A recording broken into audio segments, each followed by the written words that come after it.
natin siya. Tama mo ba? BBM! BBM! Marami pong kinasaharap. Marcos!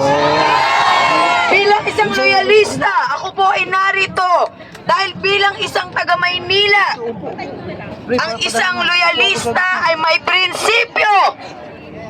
At tayo po ay narito upang ipahayag ang ating suporta sa ating mahal na Pangulong Bongbong Marcos, na ito na po ang pagkakataon na ang loyalista ang manguna, na tayo po ay magkaisa para sa ating bansa, na kailangan ngayon po tuparin natin talaga ang tunay na kaunlaran sa bawat Pilipino. Hindi na po ito yung pagkakataon na tayo po ay magkakaroon pa ng silipan. Kung hindi kailangan, magkaisa ang lahat ng Pilipino para matulungan po ang ating administrasyon. Nakita nyo na matulungan lahat. Kaya mabuhay ang ating mahal na Pangulong Bongbong Marcos! Lalo na po sa amin na taga Maynila, na kung saan dito po sumibol ang kaunlaran ng Pilipinas, at dito rin po dapat natin umpisahan ang tunay na pagkakaisa ng bawat Pilipino, na dapat kailanman na hindi po tayo maghihiwalay. Yes! Yes! Kaya unang-una sa lahat, maraming salamat po sa pag-imbita sa akin dito. Ang aking pong damdamin at puso ay umaapaw dahil ang pagmamalasakit ko po sa ating mahal na Pangulong Bongbong Marcos, at lalo na po sa ating mga loyalista, na ang pula ang siyang puso ng Pilipino. Ang pula, ang sigasig po, na ang puso natin ay malinis para sa lahat, lalo na po sa Pilipinas! Mabuhay! Maraming salamat po.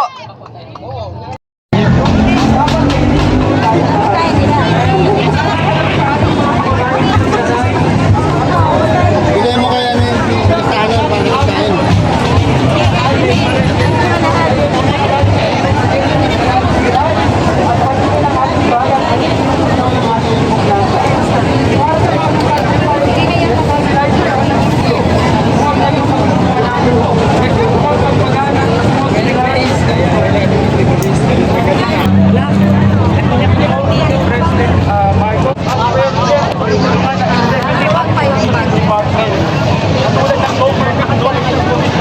Doon kayo maglakad, tanga, para tumawid ka na ng road.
At patuloy po naniniwala sa ating mahal na Pangulong Ferdinand Bongbong Marcos Jr. Ngayon, bago ko tawagin ang susunod na tagapagsalita, ay tayo po ay manalangin muna. At ito po ay kasama po sa ating programa, sa ating Rally for Peace and Truth. Tatawagin ko po si Reverend Teresita Joy Dr. Cruz of Christian International Missionaries. Hindi ko ma-rotate. Okay, pwede ba tayong yumuko at manalangin para sa peace and truth sa ating bansang Pilipinas? Kanina pa ako Thank you, Lord. naka-rotate. Thank you, Jesus. Heavenly Father, we thank you for today. Na binigay mo ang panahong ito, Lord, na kami magkaisa, magdamayan, Panginoon, at lumalapit sa iyo at sinasabi namin, Lord, peace, Panginoon, sa aming bayan. Dalangin po namin ang aming mahal na Presidente at ang mga leaders, O God, ay magkaisa, Lord, one purpose, one mind, Lord, na magkaroon ng tamang desisyon sa lahat ng gagawin, Panginoon. Samahan mo kami, Panginoon, ang bansang Pilipinas, Lord, ay hinabagan mo kami, Panginoon. Philippines is the only Christian nation in Asia. Lord, we thank you, God, na kami hinubog po sa gitna ng kahirapan, Panginoon. Pero andito pa rin kami, Panginoon. Ang dalangin namin, Lord, sa araw na ito, ay samahan mo kami, Panginoon, at mahabag ka, Lord, at nakita mo ang pangailangan na magkaroon, Panginoon, ng unity, Lord, pag-ibig, Panginoon, nagagaling sa iyo, integrity, Panginoon, at uniqueness, Panginoon, togetherness, we can sing, we can pray, we can unite, O Lord, for a better Philippines, O God, that we will arise Philippines for the best, O God. Papakilala mo ang bansang Pilipinas, O Lord, gamitin mo ang aming mga mahal na Presidente, Panginoon, at kanyang pamilya, Panginoon, at ang lahat ng leaders of the land, that you will rise up, O Lord, a righteous leader, O God, that show forth your glory, and let Philippines shine forth, O God. Samahan mo, Panginoon, at ang banal mo Espiritu, Lord, ang mag-guide sa amin, Lord, mabuksan ang bawat puso, Panginoon. This time we also say, Lord, salamat, O God, na sa iyong pagpapatawad, Panginoon, sa mga hindi ka nais-nais, Lord, ang na-Espiritu, Lord, ng division, let that spirit of division, Lord, be changed, the spirit of unity, Lord, the hatred into love, Lord, sickness into healing, O God, that you can convert the failure into victory, O God. Today, remember thy people, O God, the Philippine island, O God, as we unite, O Lord, in prayer, one spirit, one mind, one mandate, O God, for peace, for integrity, O God, for truth, O God, for justice, O God. We thank you, Lord, na hindi sayang ang bawat oras, bawat pumunta dito, Lord, made it possible, O God. Bawat effort, every time, resources have been invested, O God, that this event will be possible, that result tremendous victory, healing, and prosperity in the land of the Philippine island. Lord, we thank you and we So muli po, palakpakan po natin si Reverend Joyce. At ngayon po, tatawagin po natin upang magbigay pa rin ng isang panalangin. Pero niya po munang buksan ang issue sa mga nangyayari po sa ating bansang Pilipinas. Tawagin po natin si Pastora Loida Nunez.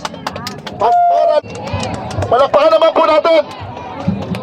Okay, isang masigabong BBM! BBM! Yes! Yes! Yes! Bakit nangihina? Dapat malakas pa rin! Yes! BBM! BBM! Yes!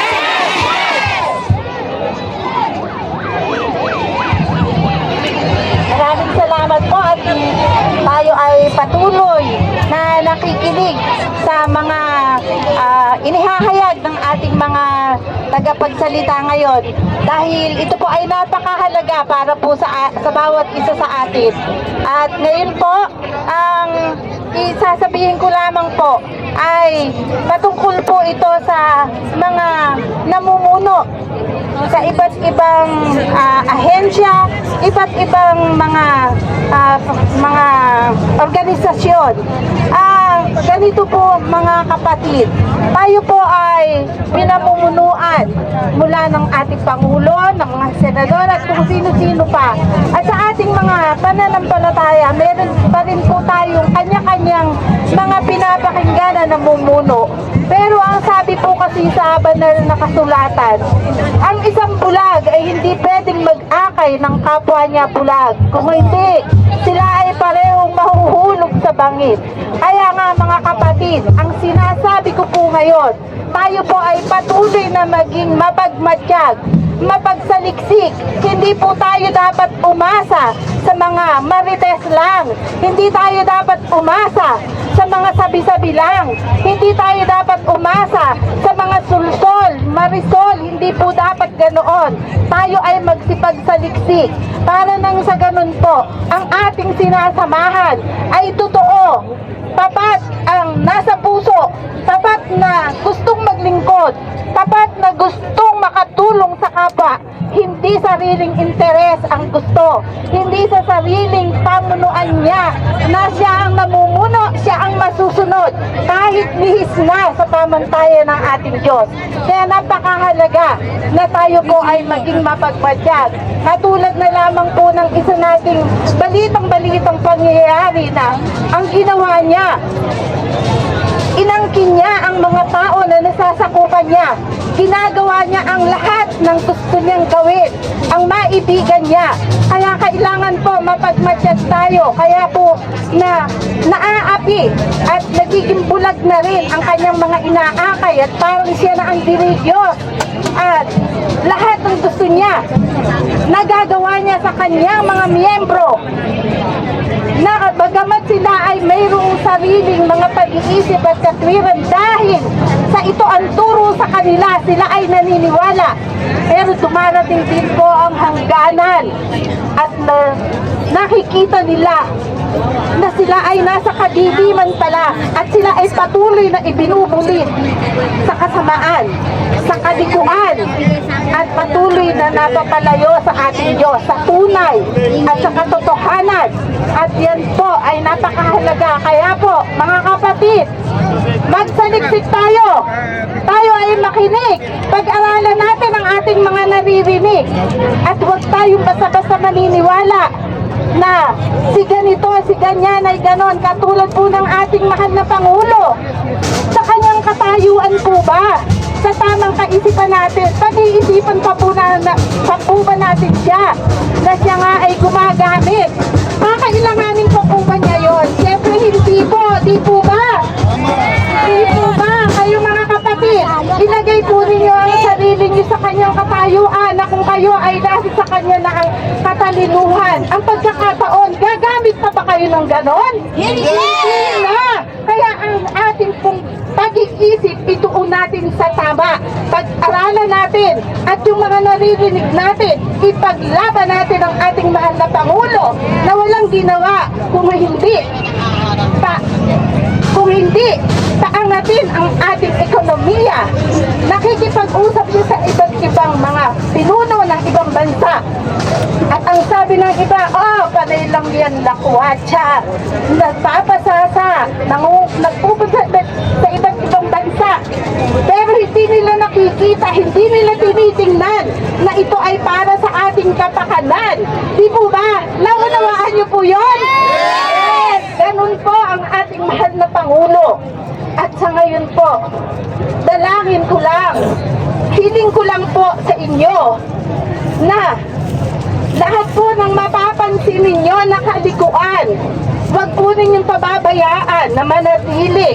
Kasi po, pag hindi tayo umimik, patuloy po tayong lolokohin.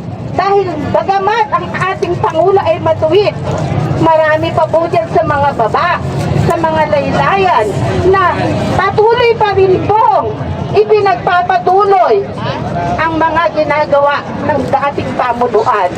Alam po natin na marami tayong kababayan na hanggang ngayon nabubuhay sa pagbebenta ng mga bagay na hindi naman nakakatulong sa ating kapwa. Di po ba? Alam niyo yun? Yan po, wag po tayong manahimik. Kailangan po ipagbigay natin, ipagbigay alam natin sa mga mapagkakatiwalaan.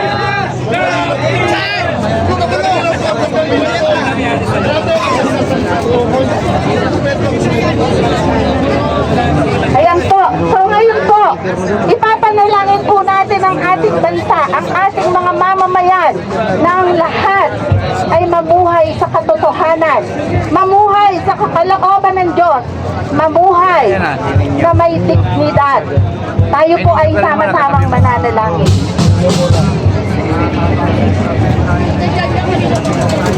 At ipagpaumanhin niyo po kung ako ay pagnilalangin sa pangalan ng ating Panginoong Jesus.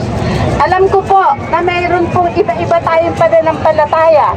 Ang sabi nga po, mayroon po tayong isang Diyos, isa lamang.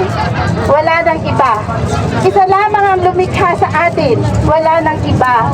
Ang relihiyon po ay itinatag ng tao para umabot sa ating Diyos. Ngunit ang ating Diyos ay mayroong itinatag na pamantayan, na pamamaraan.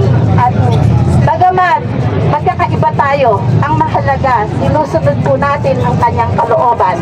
Ang tayo ay gumawa ng mabuti sa ating kapwa at huwag tayong manlalamang, huwag tayong nag-iisip na mas mahalaga tayo kaysa sa ating kapwa. Huwag nating iisipin na tayo ay mas mataas. Kung binigyan ka ng talino, gamitin mo yan para sa iyong kapwa. Kung binigyan ka ng kagandahan, gamitin mo rin yan para makapagpaayong paningin sa ating kapwa. Pero huwag niyo pong gagamitin sa masama at sa pangsariling interes. Maging ang ating kalakasan, galing yan sa Diyos. Para po, gamitin natin. Wala ka sa akin.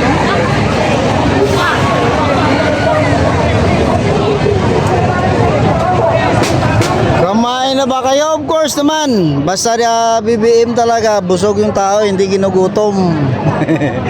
Hindi tulad sa kabila. Gutom, mga butin. Buti na intindihan na mo si Bangag. Oy! Kayo ang bangag siguro guys ha. So patingin muna kayo, baka masama na yung tama sa inyo.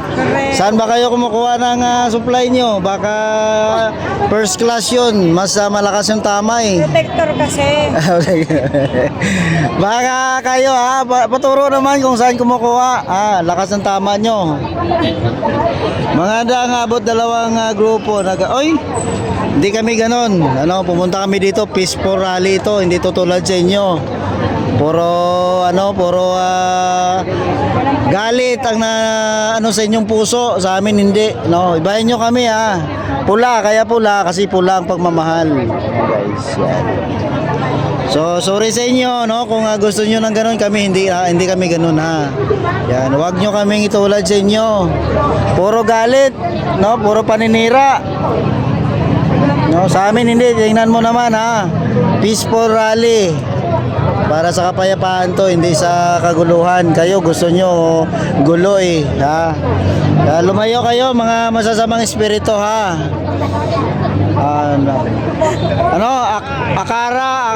Iwan ko, hindi ko kaintindihan ba yan, Espanyol. Ganyan talaga yung pikto ng first class ha. Sa amin gin lang, okay na. Pagkalipas ya kinabukasan, hangover lang, walang problema sa inyo eh. Solid BBM, of course, solid tayo dito, So siyempre, nandito iba-ibang grupo to guys ha. Ang isang grupo na nandito, ang grupo ni Mayura Mara Tamundong. Talagang solid na supporter yan ni BBM. Kapartido yan ng Pangulo, KBL. Ilosang bagong lipunan yan, sa panahon pa yan ng tatay niya, So yan, kaya nandito yan para sumuporta, ha. So kami, peaceful rally to, hindi to puro pananlalait, galit ha. Tingnan mo naman ang mga tao, pulang-pula, Nagkulay pula ang EDSA. Grabe. Diba? So, naulan pa yan ha. Kung hindi lang siguro umulan, talagang hindi na mahulugan karayom dito. Ngayon pwede mahulugan lang siguro bayabas. Kasi umulan, ayaw namin magkasakit yung tao. Yun na, pull out na kami guys kasi may isa pa kami pupuntahan.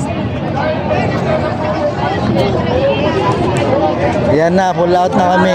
Yan po ang si Mayura Mara guys, full out na kasi may pupuntahan pa kami sa event pa. Sa event. So, remind guys, peaceful rally ito. Hindi ito katulad sa ibang rally na puro galit. Talaga siya.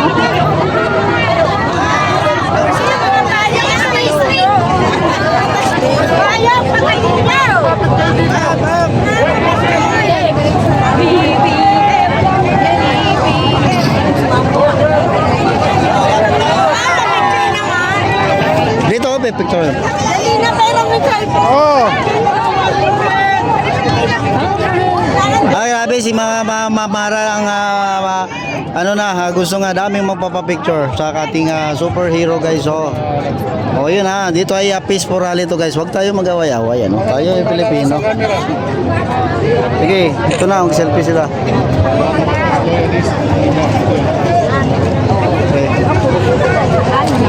Ito na, BBM!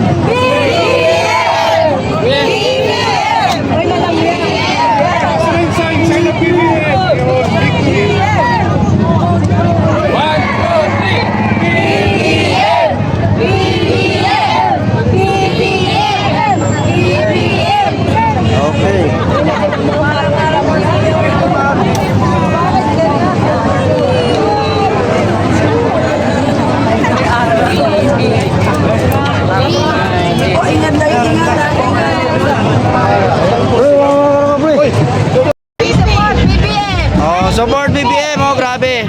Taga Rizal ba ito? Ang layo-layo. Oh, wow, grabe ang Uno Rizal, ha. Oh, di ba? Ano nga pangalan ng inyong grupo? Isang bansa, Pilipino, ang Uno Rizal chapter. Oh, grabe guys, oh. Wow, oh, ito pa. We stand protect BBM. O, taga saan naman tayo? Tagig, wow, ang layo-layo, Tagig, ah. Dito naman, IBP. Oh, Tagig chapter din. Oh, grabe, oh. Oh, mukha nga mag-isang lugar lang kayo, ah. Oh, yun, ah, oh, grabe. Oh, grabe yan, oh. Yun, oh.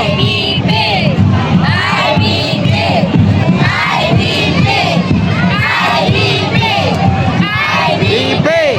IBP. Ano bang IBP? Isang bansa, Pilipino. Yan. IBP. IBP. O yun, oh, grabe. Oh, linakasan mo. Nakasama ate, oh. Talagang naka-charge si ate, oh. Naka-charge. Oh, naka-charge si ate, oh. Ito na. Kulay pula. Yung nasumilong kanina, nandito na. Oh, saan pa kayo? Oh, dito talagang tugtugan na dito. Tampo lang ano dito ang panlaban. Grabe. Oh, ito na. Itong masayang bahagi na to. Ay, ito na mga idol ko dito. Yan, si Sir Marlon at saka si Mara to idol. Oh, ito mga Mara. Oh, of course, ano. Mga biro supporters yan. Sir Marlon, pahay naman dyan. Hello everyone! Mabuhay ang Pilipinas!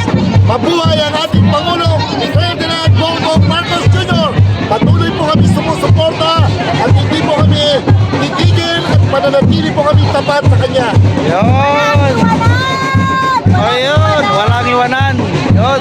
Si Marlon guys, yun yung chairperson ng ng One Movement, ang pinakamalaking grupo na kakaanib ni Pangulo. Tapos mayroong gwapo dito, nakita ko, nasbatan ko. Idol, anong movie mo ngayon? Wag. Si mga didik! Oy, mga didis yan, oy. Oy, nangangamoy na kayo dyan! Oy, wag na kayo! Sila na lang nag-uusap doon. Tingin yan, dami ng tao! Oo. Oh, yun, oh. Eh kayo, dito na, namamaho na kayo dyan! Ayun! Sila na lang nag-uusap doon. Hindi pa sila umalis. Oh.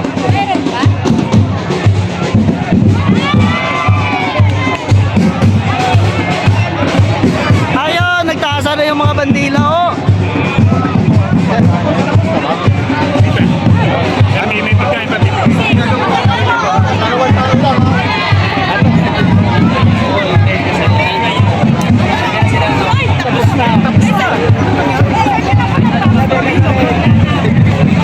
Mga tagig, mga taga-tagig to guys.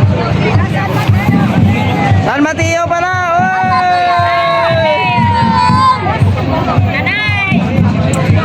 Ayo.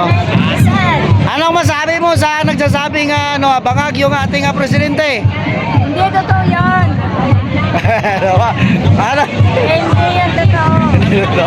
Ayun, ano? Walang bangag. Oh, sila mag, di ba? Bangag. Ayun. Walang mura. Wala silang ganito. Walang puso. Walang puso. Akala ko walang belt bag. Ayun. Puso. Ayun, walang puso. Ano? Mga yun, mga zombie sila, walang puso.